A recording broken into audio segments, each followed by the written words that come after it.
Hello my dear student, आप सब कैसे हैं? आई होप आप सब अच्छे होंगे। हम आपके लिए लेकर आए हैं एक अच्छा और बहुत ही इम्पोर्टेंट चीज़। क्या? क्लास 10। जैसे कि हम जानते हैं कि क्लास 10 की यूपी बोर्ड का एग्ज़ाम आने वाला है, इसी फरवरी में है। तो उनके लिए हम लेकर आए हैं क्या, सब मोस्ट इम्पॉर्टेंट टॉपिक, ऐसे इम्पॉर्टेंट टॉपिक चैप्टर जिससे मैक्सिमम क्वेश्चंस आते हैं, जिससे अक्सर क्वेश्चंस पूछे जाते हैं, जिस टॉपिक से हर साल क्वेश्चंस पूछे जाते हैं, उन चैप्टर्स को हम लेकर आए हैं आज आपके लिए। जैसे कि देखते हैं chapter life and process. Life process से हमेशा क्वेश्चन पुटअप होता है। लाइफ प्रोसेस से हमेशा क्वेश्चन पुटअप होता है, किसमें? यूपी बोर्ड एग्जाम में। क्लास 10th में लाइफ प्रोसेस से हर एक चैप्टर से क्वेश्चंस आते हैं, लेकिन ज़रूरी नहीं है सारे चैप्टर से क्वेश्चंस आए। कुछ चैप्टर्स ऐसे होते हैं जो हमारे लिए बहुत ज़्यादा इम्पॉर्टेंट होते हैं। जैसे उसमें से एक हमारा लाइफ प्रोसेस। क्या है? लाइफ प्रोसेस से हर साल एक ना एक क्वेश्चन पूछे जाते हैं। लाइफ प्रोसेस चैप्टर से हर साल एक नए क्वेश्चन पूछे जाते हैं। तो ये हमारे लिए बहुत ही ज़्यादा इम्पॉर्टेंट चैप्टर है। और लाइफ प्रोसेस से कौन से टॉपिक से? तो जैसे देख सकते हैं लाइफ प्रोसेस से हमारा ट्रांसपोर्टेशन। कौन सा? Transportation. Transportation in human. Transportation in human बोले तो सर्कुलेशन, परिसंचरण। ट्रांसपोर्टेशन इन ह्यूमन मतलब मानव में परिसंचरण का होना, मानव में परिसंचरण का होना। ये टॉपिक बहुत पूछा जाता है, अनलिमिटेड। आप जितनी आप फोन में, पेपर में, कहीं भी उठा के देखेंगे, ये क्वेश्चन इतनी बार पूछी गई है जिसका कोई रिकॉर्ड नहीं है। एक्सक्रीटरी सिस्टम, उत्सर्जन तंत्र भी हमारी कई बार पूछा गया है। ट्रांसपोर्टेशन इन ह्यूमन कई बार पूछा गया है, एक्सक्रीटरी सिस्टम कई बार पूछा गया, और डाइजेस्टिव सिस्टम, पाचन तंत्र, परिसंचरण तंत्र एंड उत्सर्जन तंत्र। इन तीनों में से एक ना एक क्वेश्चन हर साल आता है, ये हम गारंटी के साथ बोल सकते हैं। अब किसी भी साल का पेपर उठा के देख सकते हैं, तो इन तीनों में से कोई ना कोई, या तो ट्रांसपोर्टेशन इन ह्यूमन आएगा, या तो एक्सक्रीटरी सिस्टम आएगा, और या तो डाइजेस्टिव सिस्टम आएगा विद लेबल डायग्राम। आपको डायग्राम के सहारे से इसको बताना रहता है। अगर एक्सक्रीटरी सिस्टम आएगा तो एक्सक्रीटरी सिस्टम आपको बताना पड़ेगा डायग्राम के साथ। अगर ट्रांसपोर्टेशन आएगा तो आपको ट्रांसपोर्टेशन सिस्टम बताना पड़ेगा विद डायग्राम। और या फिर डाइजेस्टिव सिस्टम पूछा गया तो डाइजेस्टिव सिस्टम भी आपको विद डायग्राम आपको बताना होगा। लेकिन इन तीनों में से एक ना एक टॉपिक आना मैंडेटरी है। ऐसा नहीं बोल सकते कि इस चैप्टर से क्वेश्चन नहीं आ सकते, बिल्कुल नहीं। इस चैप्टर से हर साल क्वेश्चन उठता है, और इन्हीं तीनों में से उठता है। Transportation, excretory system and digestive system, इन तीनों में से एक ना एक आना हमारा इम्पॉर्टेंट होता है। अब बात करते हैं दूसरा, रिप्रोडक्शन। रिप्रोडक्शन चैप्टर से तो हर साल क्वेश्चंस आते हैं, हर साल।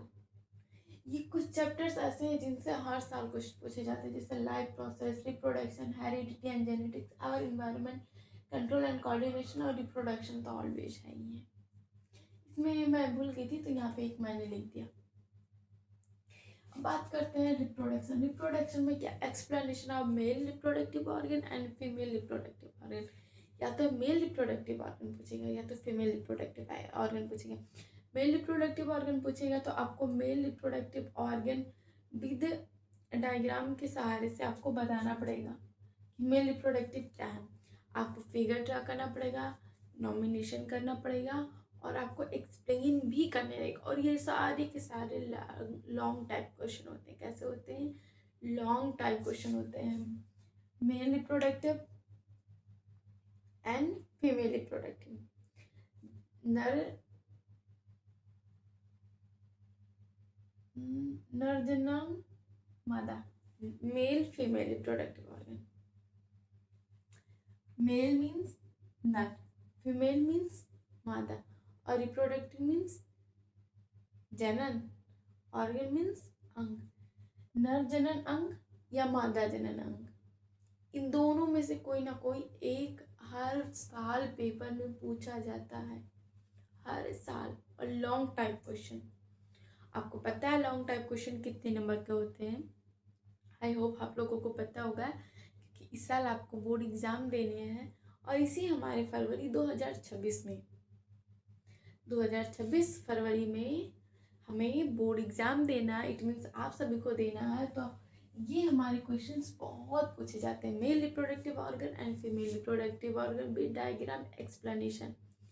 डायग्राम के साथ साथ आपको एक्सप्लेनेशन देना पड़ता है। और ये बहुत ही, मैं बोल सकती हूँ 99.9 चांसेस रहते हैं ये पूछे जाने।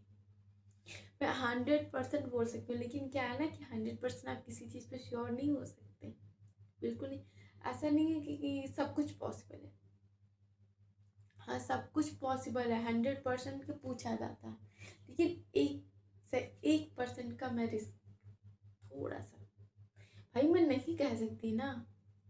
जहाँ तक मेरे अकॉर्डिंग 100% है, क्योंकि मैंने जितने सालों का पेपर देखा, जितने बुक्स देखे, जितने विद्या देखे, जितने सारे चीज़ों का देखा, मैंने सारी चीज़ों से ये कंटेंट निकाल के आपको दिया कि ये male reproductive organ and female reproductive organ हर साल पूछे जाते हैं, हर साल।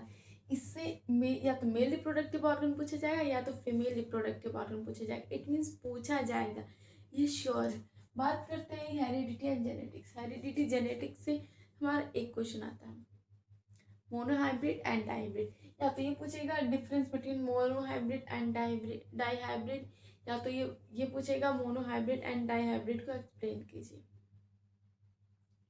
एक होता है ना लघु उत्तरीय, उत्तरीय एंड दीर्घ उत्तरीय, बीच वाला। हाँ, शॉर्ट टाइप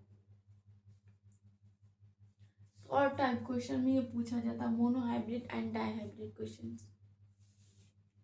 ये हमारा हेरिडिटी जेनेटिक्स का क्वेश्चन है, हेरिडिटी एंड जेनेटिक्स चैप्टर से ये टॉपिक है, और ये हर साल पूछा जाता है।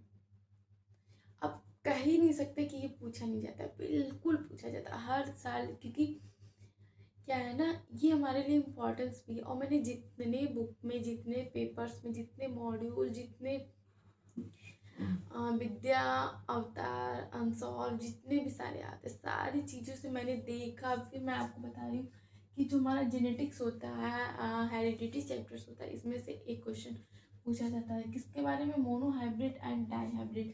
बात करते हैं our environment. Our environment chapter से हमारा पूछा जाता है food chain, trophic level, food web and 10% energy level. क्या पूछा जाता है? Food chain, food web, trophic level and 10% energy level. Our environment से इन टॉपिक से क्वेश्चन पूछे जाते हैं। कौन कौन से? Food chain, trophic level, food web and 10% energy level से। इन चार, 1 2 3 4, इन चारों में से एक न तो एक पूछना मैंडेटरी है, एक ना तो एक पूछेगा ही पूछेगा। मैं कह ही नहीं सकती कि पूछेगा नहीं, बिल्कुल पूछेगा। फूड चैन पूछेगा, फूड वेब पूछेगा, या ट्रॉपिक लेवल पूछेगा, या 10% एनर्जी लेवल पूछेगा, लेकिन जरूर एक क्वेश्चन पूछेगा, ये मैं 100% श्योर हूँ। कंट्रोल एंड कोऑर्डिनेशन से पूछेगा movement due to growth, control and coordination से इस टॉपिक से पूछता, movement due to growth topic से पूछेगा। ये हर साल एग्जाम में आता है, यूपी बोर्ड, हाई स्कूल के यूपी बोर्ड में हर साल पूछा जाता है। फिर चाहे वो हिंदी मीडियम के बच्चे हों या इंग्लिश मीडियम के बच्चे हों, कोई मायने नहीं रखता कि किस मीडियम के बच्चे हों। लेकिन हाँ, मैं ये श्योर कह सकती हूँ कि हर साल इससे क्वेश्चन पूछे जाते हैं। दूसरा हमारा होता है रिप्रोडक्शन का, एक और होता है कंट्रासेप्टिव मेथड। तो इससे तो हर साल क्वेश्चन पूछे जाते हैं। इसके साथ साथ ये पूछा जाता है, मैं नहीं बोल सकती कि ये पूछ रहा तो ये नहीं पूछेगा, बिल्कुल पूछेगा। ये पूछ रहा है तो इसका मतलब ये नहीं कि नहीं पूछेगा, बिल्कुल पूछेगा। ये तो पूछेगा ही पूछेगा, साथ में ये आपका पूछ लेगा। ये लॉन्ग टाइप में पूछेगा, एक्सप्लेनेशन, डायग्राम बनाइए, नॉमिनेट कीजिए, और उसको पूरा उसका एक एक ऑर्गन, एक एक पार्ट, उसके एक एक पार्टों का एक्सप्लेनेशन पूछेगा। और ये क्या होता है कंट्रासेप्टिंग मेथड, ये हमारा शॉर्ट टाइप क्वेश्चन में पूछ लेगा, शॉर्ट टाइप में पूछ सकता है, वेरी शॉर्ट टाइप क्वेश्चन में पूछ सकता है। इट मीन्स वो लोग अति लघुत्तरीय लघुत्तरीय टाइप लघुत्तरीय में भी पूछ सकता है, अति लघुत्तरीय में भी पूछ सकता है, ये सारे क्वेश्चन। तो ये हमारे हैं कुछ हाई स्कूल के बच्चों के लिए बहुत ही ज़्यादा इम्पोर्टेंट क्वेश्चन हम आपके लिए लेकर आए। आई होप आप सभी के लिए बहुत ही अच्छी फूल हो। मैं आप लोग से बस यही कहना चाहूँगी कि जितना हो सके आप इन सारे चैप्टर को, इन सारे टॉपिक को जितना हो सके उतना आप अपना प्रिपेयर कर लीजिए। मैं 99 पॉइंट चांसेस कर रही हूँ आपका पेपर बहुत ही अच्छा जाएगा। बायोलॉजी वाला साइड आपका पेपर बहुत ही अच्छा जाएगा, क्योंकि इतने ही टॉपिक से क्वेश्चन पूछे जाते हैं, इससे बाहर कहीं और से क्वेश्चन नहीं पूछे जाते। जी थैंक यू।